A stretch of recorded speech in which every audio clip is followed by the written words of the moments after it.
Well guys, you might remember a month or so ago we were talking about these twirled up strings at the end there, and how I had mentioned that they were like that because of what I'd picked up back in the late 70s and early 80s, but also because what I can do is repair a string when a string breaks.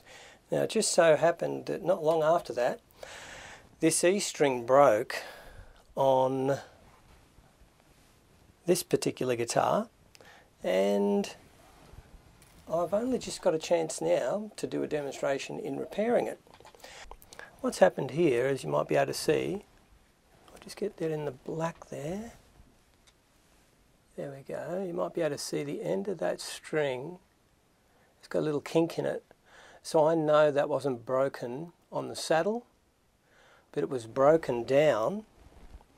It was chafed through down where the tremolo plate comes through, or thereabouts. So what I'm going to do is just use some cutters and some pointy nose pliers to repair this. So what I'll do firstly is take this ball end of the string here. Now it's a Diodario, so we'll focus on that and see how we can repair this string. That's what we're looking at. What I want to do now is break this ball out of here, cut it out. Probably really should have my there you go. I probably really should have my magnifying glass, but I've cut that out of there now. That's as simple as that. Alright, now what we want to do is take the whole string off here, and with one of these they just pop straight out because you don't have the eyelet there, which is a good thing. So then what we're going to do is unwind it and just gently, because we've got some right angle bends here, just gently pull those right angle bends out to a degree. They will straighten out once we get to putting some tension on after. Now, so what we want to do now is get some sort of bend on this to go with the shape of this end plug or pin or whatever you call it. So we want something that will replicate that. And we want a fair bit of extra. What we're going to do is bend it in a U shape, not too much, probably about 1.5 inches or less. Just sort of put a bit of a bend in it. That's probably too much, but that'll get us started. And then we're going to bend it around that. I do it with my teeth and try not and poke a hole in my tongue. Righto. So now we've got that sort of shape, okay, but that's still just a little bit too big. So what we want to do now is just pull it a little bit, and then we'll be able to get that a little bit tighter so it'll grip onto that ball better, or whatever you call those things. Now that's getting a bit closer. All right.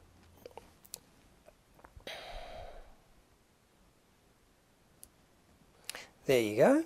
Look at that. So it's held in there now. Got that? All right. So now what I'm going to do is turn this wire here around the string that's going to go down the neck. So I want to turn it basically at a right angle, which is a little bit hard to sort of see. I'm just going to start twisting.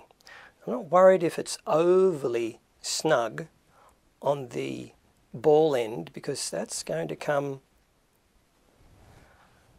tight when we put some pressure on it by tensioning it.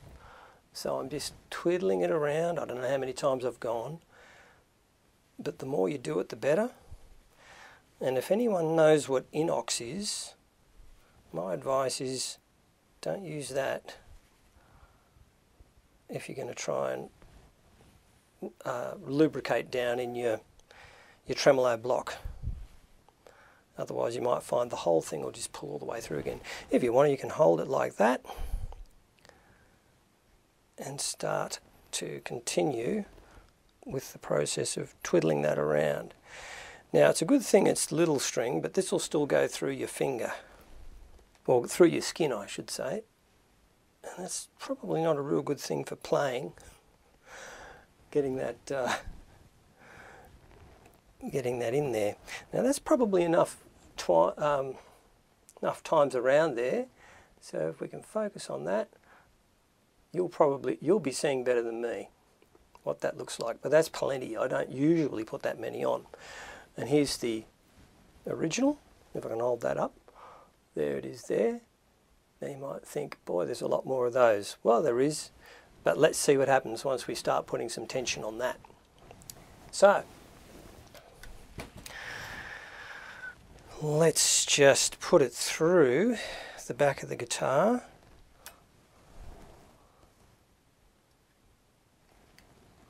There you go. It's through. We just want to be careful that we get this bit straight here so we don't cause any undue stress to the string. And what we don't want to happen is for the ball to pop out and go on the floor. Although I had a student in here the other day with a broken string, so if that does happen, we've got a backup.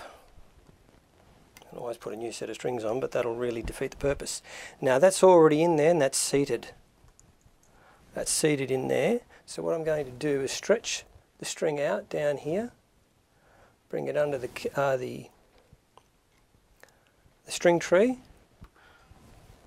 Now once again, this is for us guys that, and what I might add too, I normally just put 3 fingers under the bridge, hold the string straight or with a bit of tension, and that's basically how many winds I'll get, which is usually about 2 or 3 or something like that.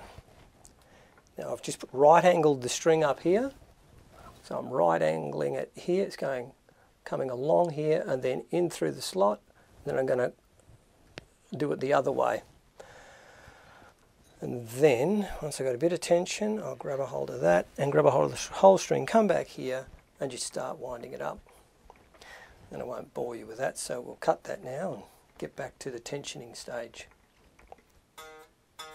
Okay, so as you can hear, it's starting to get some tension on it. So it's up to around B, it's a strat, so it's not going to be totally B anyway. Alright, so what I would like to say too is you just need to give it a bit of a stretch. Not too much, we don't want to be too aggressive, but that will seat in. Whatever slack I've introduced to the string by redoing it here on the bridge end, that'll be taken up with the tension. So you might find it's a little bit like not quite like a classical guitar string that takes ages to come up to pitch. But it'll come up in time. At least it will get you out of strife if you haven't got a spare set. Right, so there it is there. So remember, this is the type of thing you would do with a string that is pretty new. And it might have been a couple of weeks, maybe 3 or 4 weeks old. And because I've got a few guitars, I don't play the same one all the time. So I thought rather than change all the strings, I would just change the one and then I don't have to do a total restring. So you'll notice up the top here, we've got 5 twirled bits now.